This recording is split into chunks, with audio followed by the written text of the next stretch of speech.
ఆంధ్రప్రదేశ్ రాష్ట్రానికి రాజధాని అవసరమా లేదా అంటే ఏం చెప్తారు?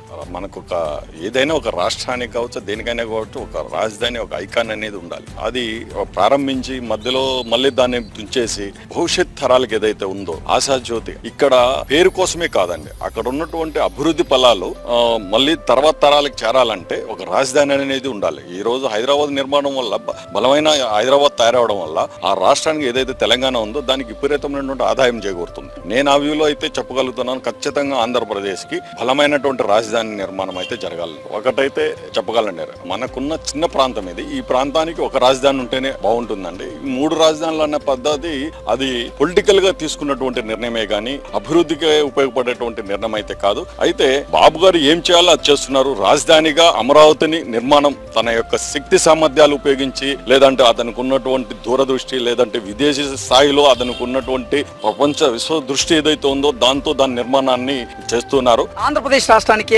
అమరావతి రాజధానిగా ఎందుకు ఉండాలంటే ఏం చెప్తారు? అమరావతి అన్నది మనకు ఏ పక్క నుంచి తీసుకున్నా కూడా మధ్యస్థంగా ఉందండి. రెండోది వచ్చేసి ల్యాండ్ కూడా ఉంది. ముఖ్యంగా మనం గమనించాల్సిందంటే ఏ రాజధానికైనా కూడా దానికి ముఖ్యమైనటువంటి వనరు ఏదైతే ఉందో వాటర్ అనేది దానికి అవసరం ఉంది. ఈ రోజు మనం గమనించాము, ఇక్కడ పుష్కలమైనటువంటి వాటర్ సదుపాయాలు ఉన్నాయి. బేసిక్ థింగ్ అండి, ఒక ప్రాంతం అభివృద్ధి చెందడానికి ముఖ్యమైనటువంటిది వనరులు, దాంట్లో భూమి, అదేవిధంగా వాటర్. ఈ 2 లేకపోతే అది ఎప్పటికి కూడా అభివృద్ధి కాదు. అమరావతి అన్నది అన్ని రకాలుగా తీసుకుంటే అది చాలా ఉపయోగం అనేసి బాబు గారు కరెక్ట్ నిర్ణయం, సరైన నిర్ణయం తీసుకునేసి ఆయన దూరదృష్టికి, స్ఫురద్రూపికి ఇది ఒక నిదర్శనం అని చెప్పగలం. ఈ యొక్క అమరావతిలో పెట్టుబడులు ఏదైతే 14-19 మధ్యలో విపరీతమైనటువంటి పెట్టుబడులు పెట్టబడడం జరిగింది. దాంట్లో ఆ బిల్డింగ్ కన్స్ట్రక్షన్ అంతా కూడా కొన్ని వేల కోట్లు పోసిన తర్వాత మళ్ళీ దానిని 19-24 మధ్యలో ఆపపడడం వల్ల దానివల్ల ఎంత ప్రజాధనం దుర్యోగమైందంటే మళ్ళీ అంతే ధనాన్ని